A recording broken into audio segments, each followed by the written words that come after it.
السلام علیکم. وینزویلا میں جو کچھ امریکہ نے کیا اس کے دنیا کی سیاست کے اوپر کیا اثرات مرتب ہوں گے, یہ سلسلہ یہاں رکنے والا نہیں ہے. اور اس کے بعد آگے وہ گرین لینڈ کے اوپر جو ان کی پوزیشن ہے یو ایس پریزیڈنٹ ٹرمپ کی, اس کے بعد ڈنمارک کا ریئیکشن اور ڈنمارک کے اور یورپین یونین کے ریئیکشن کے بعد نیٹو کا مستقبل کیا ہوگا. پوری گلوبل پالیٹکس کے اندر ایک ایسی انہوں نے نئی چیز انٹروڈیوس کروا دی ہے جس کو وہ مائٹ از رائٹ یا لاٹھی جس کی لاٹھی اس کی بھینس کہہ سکتے ہیں, وہ والا اصول ہے. وہاں سے اس کو اٹھا کے اس کے پریزیڈنٹ کو لے آئے ہیں, اس کے اوپر ڈرگ کے اور مشین گنز کے چارجز لگا کے اس کو جیل میں بند کر دیا. اب اس کے تیل کے اوپر کہتے ہیں کہ اس کا تیل امریکہ لائیں گے, یہاں سے ریفائن کریں گے, بیچیں گے, اور اس کا پیسے کا استعمال کیا کرنا ہے وہ بھی ٹرمپ صاحب طے کریں گے. تیل وینزویلا کا پریزیڈنٹ اس کا اٹھا کے جیل میں بند کر لیا, اور اب اس کے 2 ٹینکرز جس کے اوپر رشین فلیگ انہوں نے کہتے ہیں کہ بہت لیٹ سٹیج پہ لگایا تھا, لیکن رشین فلیگ ٹینکرز اس کو بھی انہوں نے, جس میں برطانوی جہازوں نے بھی امریکہ کی مدد کی, وہ دونوں ٹینکر بھی انہوں نے قبضے میں لے لیے. تو یہ ایک نیا دنیا کا ایک ایسا ایجنڈا سامنے آیا ہے جو تباہی کی طرف تو لے جا سکتا ہے امریکہ کو, بہتری کی طرف نہیں لے جا سکتا. وہ جو دنیا میں ایک لیڈرشپ کا رول انہوں نے لیا تھا وہ بہت تیزی کے ساتھ تنزلی کی طرف جائے گا, اور اس کو روکنا ان کے لیے ممکن نہیں ہوگا. ہمارے لیے اس میں کچھ خدشات بہت شدید قسم کے ہیں, کیونکہ گرین لینڈ تک کا معاملہ رہتا ہے تو گرین لینڈ میں تو یورپ سب سے پہلے بھگتے گا. یورپ اور امریکہ طے کریں گے کہ نیٹو کا کیا بننا ہے, وہ آپس میں لڑ لیں. لیکن اگر وہ ایران کے اوپر حملہ آور ہوتے ہیں جس کو کہتے ہیں کہ we are locked and loaded, تو پھر پاکستان کے لیے بہت شدید قسم کی امپلیکیشنز ہیں. اسی طریقے سے گلف ریجن میں چلے جائیں تو گلف ریجن میں یمن میں جو کچھ ہوا, یمن میں یو اے ای ایک ایسے گروپ کو سپورٹ کر رہا ہے جس کے متعلق سعودی اخبارات نے وانٹڈ کی ہیڈ لائن چھاپ دی ہے کہ وہ بندہ وہاں سے بھاگ گیا. صدرن ٹرانزیشن کونسل والے سعودی عربیہ دوسرے گروپ کو سپورٹ کر رہے ہیں. ہم وہاں پر اب ایک میجر سٹیک ہولڈر ہیں, ہمارا سعودی عرب کے ساتھ ایک ڈیفنس الائنس ہے. تو یہ پوری سچویشن جو ہے پاکستان کے لیے اثرات رکھتی ہے. تو پروگرام میں ابتدا میں اس پر بھی بات کریں گے. اس کے علاوہ ملٹری آپریشن جو کے پی میں ہونا ہے اور ہونا چاہیے, اور ایسا ہونا چاہیے کہ جس کے نتیجے میں دوبارہ وہاں پر دہشت گردی سر نہ اٹھائے. ایک افسوسناک پہلو یہ ہے کہ ماضی میں جو ایک شکوہ آتا ہے کہ بہت دفعہ آپ نے پہلے آپریشن کیے تھے پھر یہ کیوں آگے, وہ صحیح لوگ سوال کرتے ہیں. ان خامیوں کو ایڈریس کرنا پڑے گا ہمارے اسٹیبلشمنٹ کے لوگوں کو بھی اور ہمارے سول کے لوگوں کو بھی. پرماننٹ بنیادوں کے اوپر آپ کو یہ کام کرنا ہے. یہ نہیں ہو سکتا کہ آپ نے ضرب عضب کیا تھا پھر 2 سال بعد آگے, رد الفساد کیا تھا پھر 2 سال بعد آگے. تو یہ دوبارہ کھیل نہیں ہے کہ لوگوں کو گھروں سے نکالا جائے, ان کو آپ ڈسپلیس کریں اور اس کے بعد وہاں دوبارہ دہشت گردوں کو دروازہ کھول کر دے دیں کہ تم لوگ آ جاؤ. دروازہ کھول کے دیا گیا کیونکہ جو لوگوں کو جن کو انگیج کیا گیا تھا, پی ٹی آئی کے دور میں یہ انگیجمنٹ شروع کی گئی تھی, جیلوں میں بند لوگوں کو بھی رہا کیا گیا تھا, اور اسٹیبلشمنٹ پوری اس پروسیس کو سپورٹ کرنے والے تھے. آپ جتنا مرضی کہہ دیں کہ عمران خان نے سارا کچھ کیا تھا, لیکن اس وقت کے نمبر 1 اور نمبر 2 مکمل اس پروسیس کو سپورٹ کرتے تھے. اور یہ پروسیس صرف یہ نہیں تھا کہ عمران خان کے خلاف اپریل میں نو کانفیڈنس آ گئی تو ختم ہو گیا, بلکہ ایکچوئل اس کی جو امپلیمنٹیشن پروسیس تھا وہ پی ڈی ایم کی گورنمنٹ نے آ کے اس کو آگے تک بڑھایا. تو یہ درست فیصلے نہیں تھے جس کا ہمیں خمیازہ بھگتنا پڑا. آپ کو اگر سوات, اورکزئی, ساؤتھ وزیرستان, نارتھ وزیرستان, ان علاقوں میں ماضی میں کیا صورتحال تھی اگر وہ ذہن میں, اور اس کے بعد آپ انہی جگہوں پہ ان لوگوں کو جو وہاں پر غنڈہ گردی کرتے تھے دوبارہ موقع دے دیں, تو پھر تو بہت بڑی ایک آپ کی کوتاہی ہے جس کی سزا سب کو ملتی ہے, علاقے کے لوگوں کو بھی ملی ہے, اور آپ کے اوپر بھی اب ٹرسٹ کا ڈیفیسٹ ہو گیا. لوگ سوال پوچھتے ہیں کہ اب دوبارہ کریں گے تو پھر کیا ہوگا, لیکن ہم پروگرام میں ان دونوں ایشوز کو کوشش کریں گے کہ کور کریں. اسٹوڈیو میں ہمیں جوائن کر رہے ہیں کیانی صاحب, وزیر مملکت ہیں خزانہ اور ریلوے کے, خوش آمدید کہتے ہیں آپ کو. سینیٹر ولید اقبال صاحب ہیں پاکستان تحریک انصاف سے ہمارے ساتھ, اور جمیل احمد خان صاحب سابق سفیر پاکستان کے, وہ ہمیں جوائن کریں گے. اس کے علاوہ کوشش کر رہے ہیں ہم کہ وادی تیرہ میں جہاں سے لوگ علاقہ خالی کر کے تو باہر جانا شروع ہوئے ہیں کہ وہاں جرگے سے کیا معاملہ طے پائیں, کچھ تفصیل کچھ رد عمل ان سے بھی لیں. سب کو پروگرام میں خوش آمدید کہتے ہیں. سر بلال صاحب آپ کچھ ہمیں رائے دینا چاہیں گے, پھر میں جمیل صاحب سے چاہوں گا کہ اس کے اوپر وہ روشنی ڈالیں. پاکستان کے لیے ممکنہ اثرات ہیں اور ہمیں اس کے لیے پیش بندی کچھ کرنی چاہیے. لاسٹ ٹائم ہم نے اعزاز صاحب سے بات کی تھی تو انہوں نے ایک بڑی اچھی بات کی, انہوں نے کہا کہ اس کے اوپر وار گیمنگ کرنی چاہیے, ڈفرینٹ سیناریوز بلڈ کریں اور اس کے اوپر ہماری فوج بھی اور ہماری حکومت میں موجود لوگ بھی اس کے اوپر ڈسکشنز کریں, ان کیمرہ کریں, لیکن آپ کو اپنی پریپریشنز کرنی چاہیے. جی بسم اللہ الرحمن الرحیم. ندیم صاحب بہت شکریہ جی اپنی شو میں دعوت دینے کا. دیکھیے میں صرف ندیم صاحب اس کے پر ابھی تو اتنا کامنٹ کروں گا کہ اس بات میں کوئی شک نہیں ہے کہ پچھلے 1-2 سال میں بالخصوص we have been witnessing a very evolving dynamically changing world order, اور اس کو نیویگیٹ کرنا کوئی آسان کام نہیں تھا اور نہ ہی آج ہے. مگر میرے خیال سے الحمدللہ جس طریقے سے پچھلے 2 سالوں میں ہماری حکومت نے اور سویلین اور ملٹری لیڈرشپ دونوں نے مل کے جس طرح نیویگیٹ کیا ہے، I think this has exceeded all expectations, not just local expectations. میرے خیال سے بین الاقوامی سطح پہ بھی کسی کی بھی توقع نہیں تھی کہ پاکستان اس طریقے سے اس کو نیویگیٹ کرے گا. اور ہم نے اسی چینجنگ انوائرمنٹ کے اندر، اسی کی چینجنگ ڈائنامکس کے ساتھ ایک ہی وقت میں اپنی ساری میجر امپورٹنٹ ریلیشن شپس کو مزید مستحکم کیا ہے، چاہے وہ امریکہ ہو، چاہے وہ چائنا ہو، چاہے وہ سعودی عرب ہو، چاہے وہ ترکی ہو، چاہے وہ دیگر اور گلف ممالک ہوں، چاہے وہ سینٹرل ایشین اسٹیٹس ہوں، چاہے وہ بنگلہ دیش ہو، اور چاہے وہ رشیا ہو. تو آپ دیکھیں اکراس دا بورڈ ہم نے اپنی میجر الائنسز کو مزید مضبوط کیا اور ایک بیلنس ہم نے اسٹرائک کیا اور اپنا قد کاٹ بھی بڑھایا. اور وہ جنگ جو ہم پہ مسلط بھارت نے کی، جو اس کے نزدیک ہمارے لیے ایک بہت کمزوری کا سبب بننی تھی، وہ ہمارے لیے الٹا ایک پلیٹ فارم بن گیا اپنے ڈپلومیٹک مضبوطی کا بھی، اور دنیا کو اپنی اسٹریٹجک کیپیبلٹیز اور ایک ذمہ دارانہ ملک ہونے کا بھی ثابت کرنے کا بھی ایک موقع ملا. تو میرے خیال سے ندیم صاحب اس بات میں کوئی شک نہیں ہے کہ دیگر جو یہ ایوالونگ سچویشنز ہیں اس میں you have to remain very proactive on your toes as a nation on the diplomatic front. اور میرے خیال سے یہ ہم نے کر کے پچھلے سال 1.5-2 میں دکھایا ہے. And I am certain at the military and diplomatic levels I think the country can be assured کہ جس طریقے سے نیویگیشن پچھلے 1.5-2 سال میں رہی ہے، آگے بھی اسی طریقے سے proactively and in a very live and present manner اسی طرح آگے کام جاری رہے گا. اچھا، ملک کمال الدین صاحب جو وادی تیرہ میں جرگہ سے ممبر ہیں وہ ہمیں جوائن کر رہے ہیں، تو آپ سے پہلے ان سے بات کر لیں، وہاں سگنل کا ایشو ہے، بڑی مشکل سے لائن کنیکٹ ہوتی ہے. کمال صاحب السلام علیکم. وعلیکم السلام. کمال صاحب، کس علاقے سے لوگوں نے نقل مکانی شروع کی ہے؟ سر جو نقل مکانی شروع ہے یہ ڈسٹرکٹ خیبر وادی تیرہ میدان علاقے سے نقل مکانی 5 تاریخ سے شروع ہے. اور خود آپ وہاں وادی تیرہ کے کس علاقے سے تعلق ہے آپ کا؟ وہاں کس علاقے میں آپ؟ میں تیرہ میدان قوم برکم برخیل سے تعلق رکھتا ہوں. میں قومی مشر برکم برخیل بحیثیت.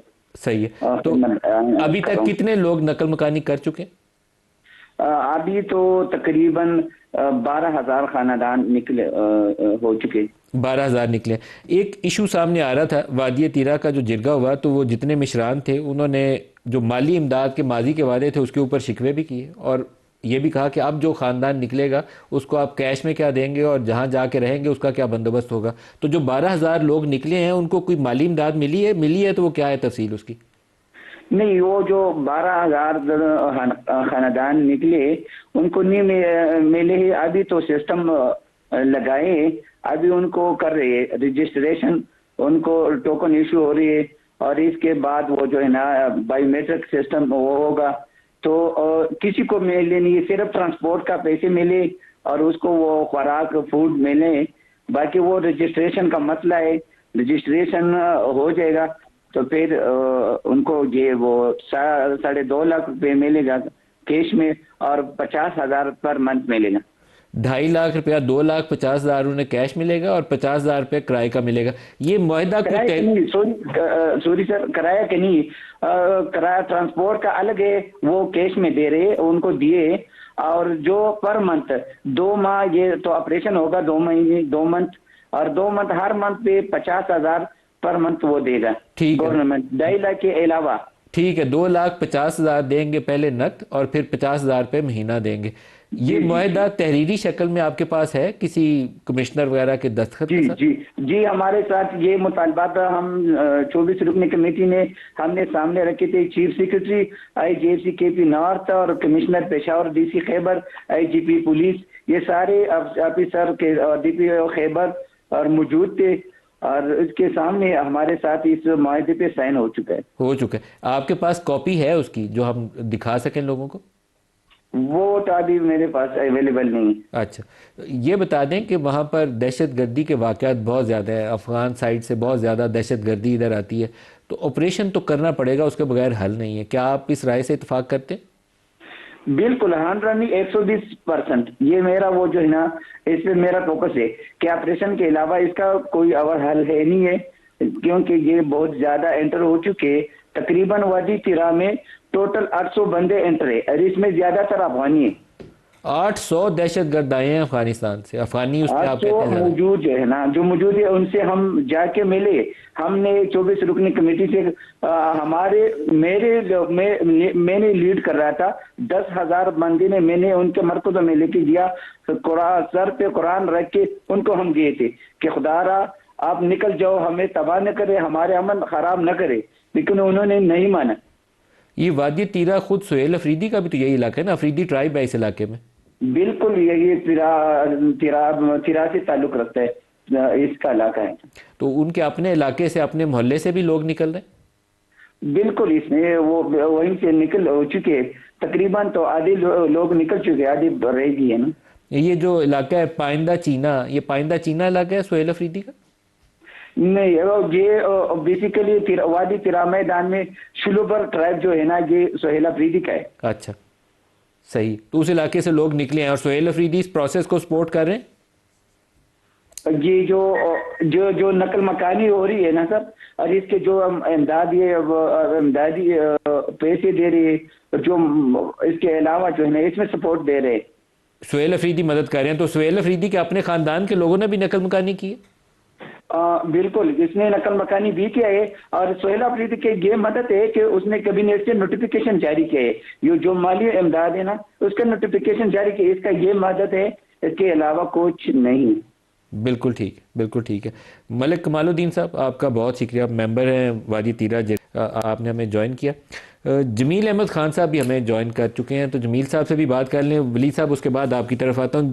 جمیل صاحب آپ کا بہت شکریہ. آپ اس پہ کامنٹ کرنا چاہیں گے؟ یہ تیرا والی سچویشن پہ آج تھوڑا سا مکس اپ ہو گیا ہمارے بیپرز کی وجہ سے، پھر میں دوبارہ آتا ہوں اس ایکسٹرنل وینزویلا والے معاملے پہ.